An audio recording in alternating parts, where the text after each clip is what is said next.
Welcome to the Echoes of Ihsan podcast. Yeah. Where we kind of delve into Islamic traditions and try to find those hidden gems of wisdom. Mm-hmm. And today we're taking a deep dive into Sahih Muslim, Okay. specifically Book 34 Knowledge, Oh, nice. a collection of teachings about seeking, Right. understanding, and applying knowledge in a way that resonates with the very essence of Ihsan, that beautiful pursuit of excellence, in all we do. Yeah, it's such a rich and relevant topic, Absolutely. especially in today's world, Yeah. where information flows so freely, but wisdom can sometimes feel elusive. Oh, absolutely.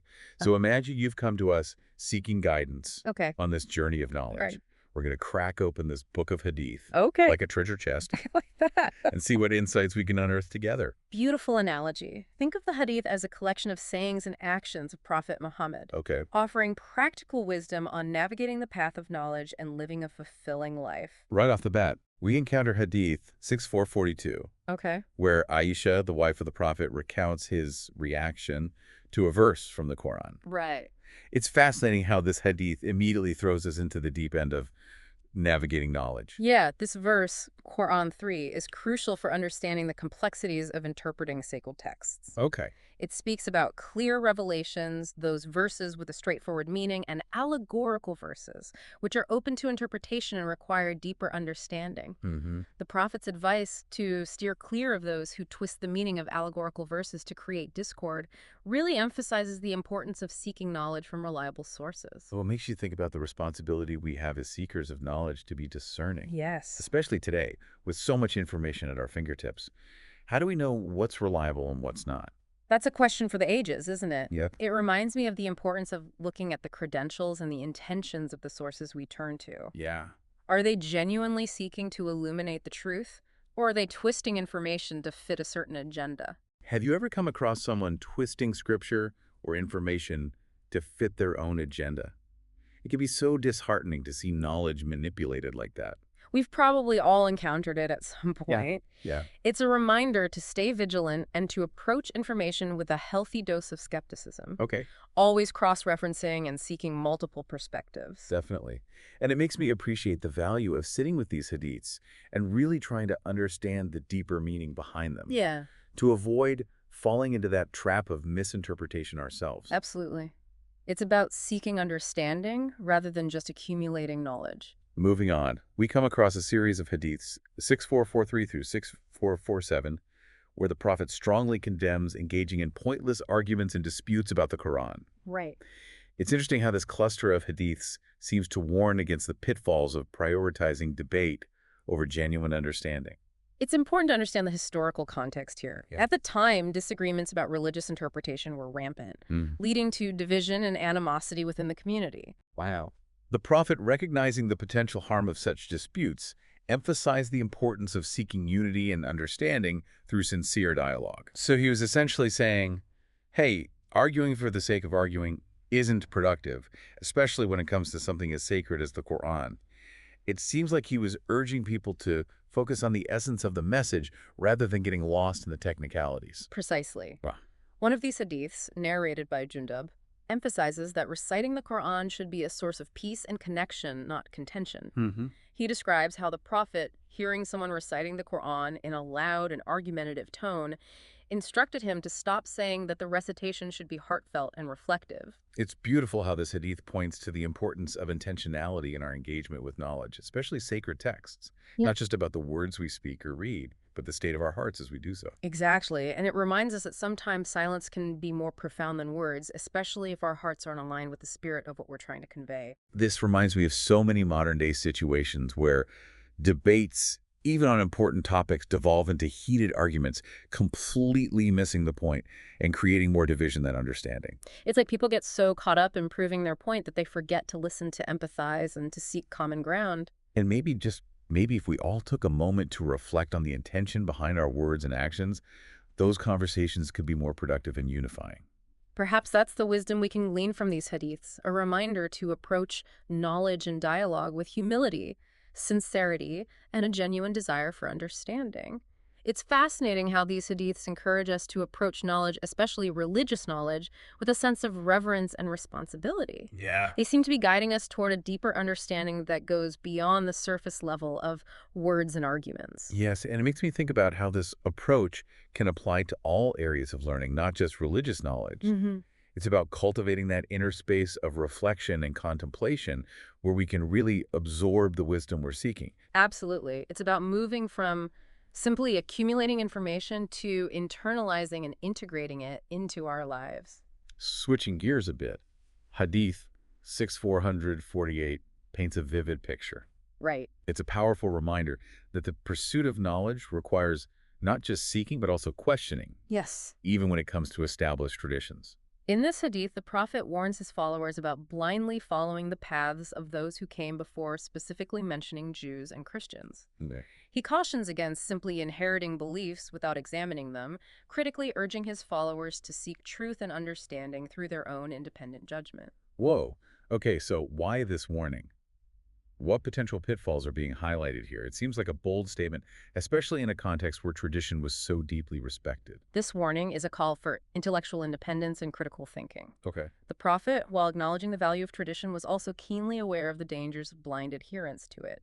He understood that true knowledge requires questioning, examining, and ultimately arriving at our own understanding of the truth. So it's not about rejecting tradition outright, Right. but rather engaging with it critically, asking those tough questions, Yes. and allowing our own understanding to evolve. Exactly. He's encouraging his followers not to simply inherit beliefs, but to actively seek truth and understanding, even if it means challenging the status quo. And this is where the real challenge lies, isn't it?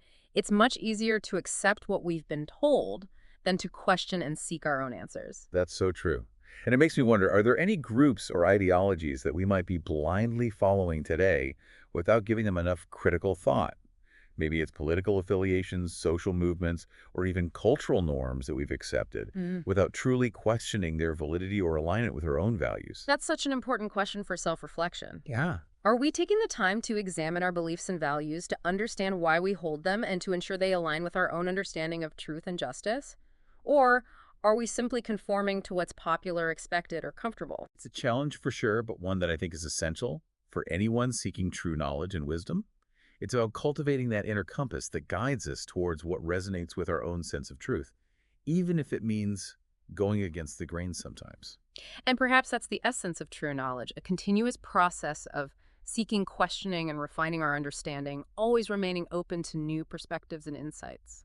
Now, things take a bit of a darker turn with Hadiths 6450 through 6465. Okay. They paint a rather sobering picture of the end times, where knowledge will be taken away, ignorance will prevail, and chaos will ensue.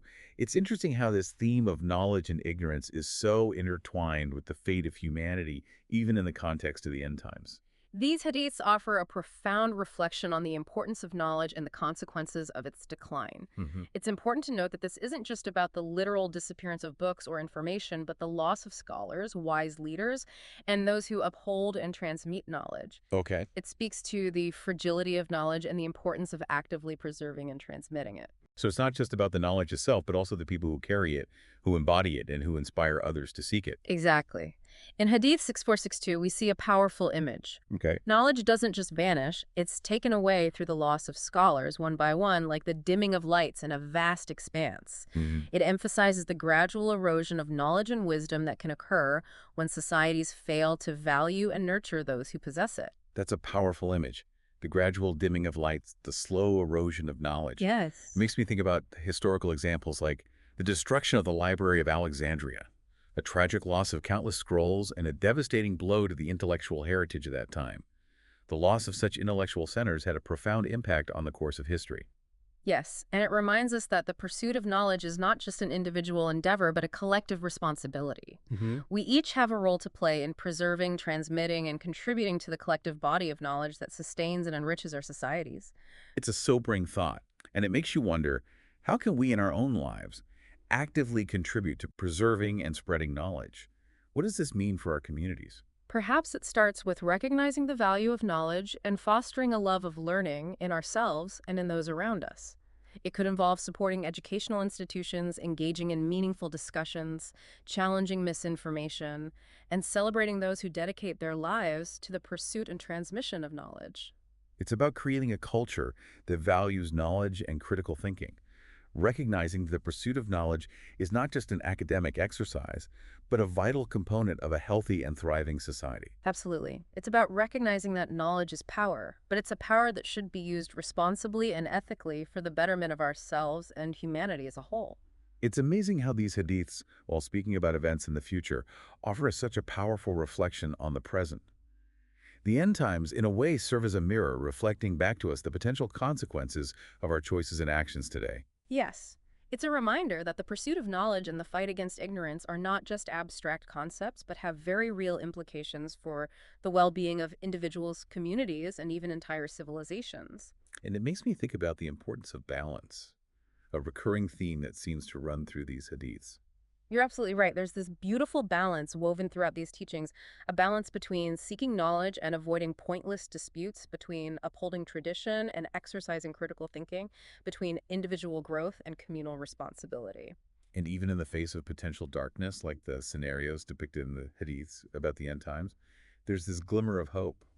It's not inevitable, it's a choice. Precisely. We're reminded that we have the power to choose to preserve and share knowledge, to cultivate wisdom, and to create a more enlightened and just world, even amidst the challenges we face. It's a call to action, an invitation to become beacons of light in our own spheres of influence. And speaking of action, thinking back to the hadith about the ripple effect of actions, I'm wondering what's one small action we can take today to make a positive difference in the world, to contribute to that collective pool of knowledge and goodness? What comes to mind for me is the simple yet profound act of sharing knowledge. It could be as simple as having a thoughtful conversation with a friend or family member, recommending a book that has inspired us, writing a blog post, sharing our insights, or volunteering our time to teach or mentor others. I love that. Yeah. It's a beautiful reminder that we don't need to be scholars or experts to contribute to the spread of knowledge and wisdom. We all have something valuable to share, a unique perspective that can enrich the lives of others. And it's not just about imparting information. It's about inspiring curiosity, encouraging critical thinking, and fostering a love of learning in those around us. It's about creating a ripple effect of knowledge and understanding that can extend far beyond our immediate circles. So to our listener out there, if knowledge is truly power, how will you use the knowledge you've gained from this deep dive to make a difference in your own life and the lives of others? What ripples of goodness will you create in the world? We hope that this exploration of Sahih Muslim Book 34 has sparked your curiosity and inspired you to continue your own journey of knowledge and self-discovery, always seeking wisdom, understanding, and that beautiful balance that leads to a fulfilling life. Thank you for joining us on this deep dive into the heart of Islamic tradition. May your pursuit of knowledge be a source of light, guidance, and inspiration. Until next time, peace be upon you.